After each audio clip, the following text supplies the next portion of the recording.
Alright, can we all agree that episode 3 was awesome? Just like last week, I was a huge fan of the music, and I liked the pacing even more than I did last week. We got some very exciting parts that actually drove the story forward. In this episode, we actually got some training, and some failures. This was not just a wow, look, Sabine can use the Force. It was also a reminder to all of us that the Force is able to be used by normal people.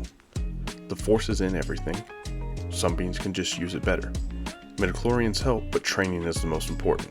I mean, which of us out there hasn't tried to move a cup on your table, praying and hoping that you could use the Force, just like Sabine tried to?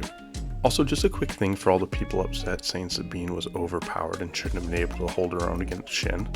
She is a Mandalorian, and she was trained to use a lightsaber in Rebels. We should not be surprised that she was as good as she was. I also like the fact that they addressed Sabine being stabbed, and they didn't just glance over it. She even exaggerated how far it was off to the side and not just a serious injury in the middle of her chest or in her abdomen. I like that there was consistency with the New Republic sticking their head in the sand when it comes to threats, just like they did in The Mandalorian. I really enjoyed the space fight. It was very exciting and had my heart pounding. I don't think I breathed during the entire thing. And I did not hate Ahsoka's spacewalk nearly as much as Leia's Mary Poppins thing. It was nice to see a callback to Rebels, getting to see the Purrgil. They looked amazing in live action. My favorite part of the whole episode was the play on Outbound Flight storyline from Legends, but instead of Thrawn trying to destroy it, the hyperspace ring is being sent to save him. If you haven't read those books, it's kind of like a follow-up to Heir of the Empire, which I kind of think this entire series is kind of being based on. Well, loosely based on. Different characters playing the same parts. There were a couple of things in this episode that I didn't really care for. First and mainly was the runtime.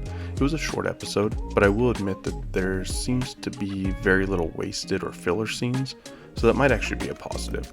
There was also Jason Syndulla's hair still being green. I was really hoping that they were going to retcon that. Lastly, I still feel like Rosario Dawson is a bit stiff as Ahsoka. She was better than last week, so that is a positive as well. Overall, I am really enjoying this show. Also, I think we all need to take a second and thank Disney for releasing a show at a normal time and not at 1 a.m. And Sam Witwer is still listed in the credits, so there's still hope that Starkiller is Marok. I cannot wait till episode 4 next week. I hope you guys all enjoyed this episode. Hope you guys have a great day. Please leave in the comments your thoughts about this episode, and may the Force be with you.